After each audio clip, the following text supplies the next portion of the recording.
When everyone thinks of the arts, they think of it as like entertainment, which it largely is, but we kind of have the arts all around us, even if it's not like going to a concert or seeing a play or going to a museum.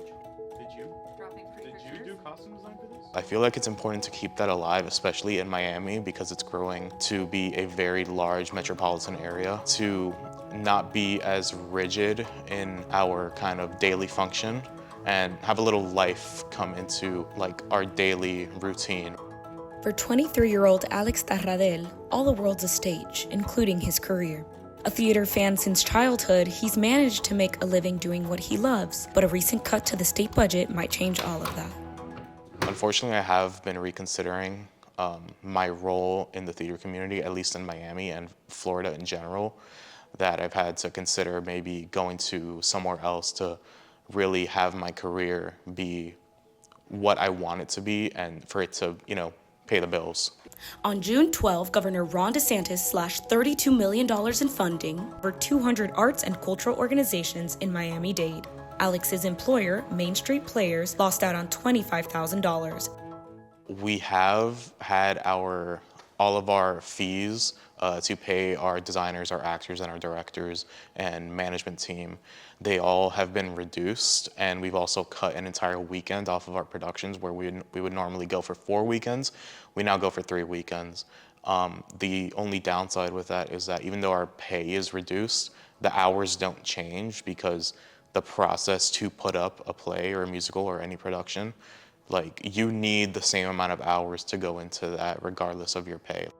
For Sammy Gonzalez, the cuts affect more than just the daily operations of his organization, which provides free music education in underserved schools.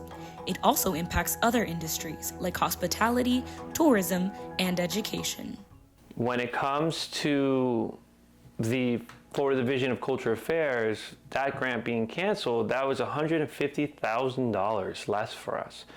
So, we had to scramble, we had to go and talk to different people to be able to get that funding back. But we expanded from 40 to 61 schools this fall, but we're supposed to expand from 40 to 67 schools. So we couldn't go to 6 more schools because that funding was cut. And we will go to them next year. We're working on that now, and we're slowly securing the funding. But there are 6 schools right now that we couldn't go into because of the fact that that funding was cut. Like many other arts and culture initiatives, Sammy is confused by the budget vetoes. Florida's budget is currently in overage, and such industries are known as economic generators state and countywide. I love Florida. I'm Miami Beach born and raised, and we have a surplus. So when you have a surplus and you choose to pull funding, that's a bad signal. We're basically saying the arts is not important for the have-nots. And because we know that the arts were not cut for people that can afford it, that's going to continue because they can pay the $100 a class for someone to drive to their house and do that. They can pay to be part of these teams or these bands and to do all that. But all we're doing by cutting these resources are hurting the people that are already hurt. All we're doing is giving a disadvantage to students who this was the one thing they looked forward to when they went to school, and that's who you're taking it away from. In 2022, Florida's arts and culture industries generated over 91,000 jobs and over $5 billion of economic activity. For Miami-Dade, over 31,000 jobs and $2 billion were generated. Considering these benefits, some speculate an ulterior motive to the cuts. It is got a great multiplication factor, meaning a dollar spent in the arts generally resonates throughout a local community and a local economy extremely well, because art programming and a lot of what our art organizations do are community focused. Neil Ramsey is co-designer of FIU's Ratcliffe Art and Design Incubator, a creative entrepreneurial lab. With a background in economics, he's seen how the arts boost Florida's economy and is left questioning the state's rationale. Obviously, the cut was premised or vocalized as these are not our values. This is not what the citizen wants to participate in. So whatever, and I think it's factual or reported that a few art organizations were earmarked as examples. So then, again, this is what I said, it's not, unfortunately, hardly any of this is economics or economic. It's deliberate that it was art organizations that supported gay programming, transsexual artists and programming. They were highlighted as not keeping with the values of the country and so on and so forth. Executive Director Gladys Ramirez has had a front row seat to how the grant vetoes hurt City Theater, a local organization she heads. We've actually lost one of our employees. We were hoping to transition them into a full-time employee this season from a part-time employee, and because of the cut, we weren't able to. So now it's just back to being me and the artistic director of City Theater, Margaret Ledford, that are our full-time employees and a couple of part-time employees. One of the Playhouse's hidden gems is its homegrown program, which invests in Miami's best emerging playwrights. Given how this initiative has elevated historically marginalized writers, Ramirez believes the budget slashes reveal how undermined the arts are in the state. I think Governor DeSantis sent a very clear message to arts and culture organizations, artists, and their patrons that he does not see it as a worthwhile investment.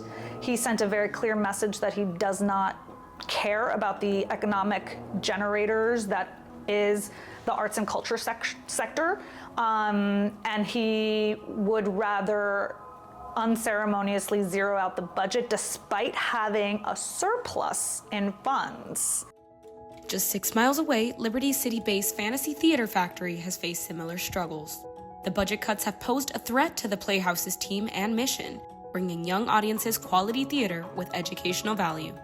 Some of the things that we immediately did in terms of looking at our budget, we are really aggressive about our compensation for our artists, for our staff. We understand that South Florida is not a cheap place to live, and we don't believe in paying people, I'm just going to be blunt, we don't pay people $10 an hour here, like in some places. We try to pay a living wage. And typically we would be looking at raises. We kept everyone's salary flat moving into the next fiscal year. Like many other arts organizations, the Playhouse now has to rely on patron donations in lieu of consistent state funding. This model has proven unsustainable for institutions like Fantasy Theater Factory, which tailors its programming to underserved communities. Some companies are blessed with very rich patrons and benefactors. We serve underserved communities, so we don't really have the Adrian Arshs of the world, and if they're watching, we would love to have you. But we don't really have them. Our patrons, a $5 ticket might be a stretch for some of our patrons. That's why we have FTF for All, where we give free tickets for those who need them. So for companies like us, losing that public funding is really a big blow to us because we don't really have the millionaire crowd. We have, more underserved populations. Whether mainstay organizations or grassroots initiatives, the cuts are felt across the board. The Arts and Business Council of Miami, which advocates for the economic vitality of the arts, saw $80,000 slashed from their budget. Despite the loss, they've been encouraged to see how the local arts community has rallied together. So we're all feeling the pinch right now, but the encouraging thing is that as a community, we do come together and we do help each other. It was seen in the advocacy, tons of people came out and spoke for the arts. Even businesses did too, people who realized that the arts in this community make a huge difference in our daily living lives, in our kids' lives. It really makes an impact. With the threat of similar budget cuts next fiscal year, Pesci reminds our organizations and patrons that calling on state officials remains crucial to the fight. Stay in touch with your commissioners and your mayor and your state, Senate and congressman and governor. Write letters, make phone calls, send emails. They are impactful. They do make a difference. I think sometimes people think that, on one voice, it's not really going to make that much difference. It won't matter. But I'm here to tell you, one voice can make a difference. I mean, sometimes it just takes that one person getting in front of the right person to make the case to actually help them change their mind. And you might be that person. So I encourage everybody, don't sit back. It's with this strategy and resolve that the South Florida arts scene holds out hope and works toward a future where it's properly funded. I think it's very important for everyone to pay attention, to be involved, and to be vocal. It's always a challenge in the arts, but we are always persevering and finding new ways to do things, and we won't be silenced. We'll find a way to get it out there. We're not taking it lying down. Everyone is saying, we need to do something about this. It's not okay. When is this coming back? And right now we're advocating for it.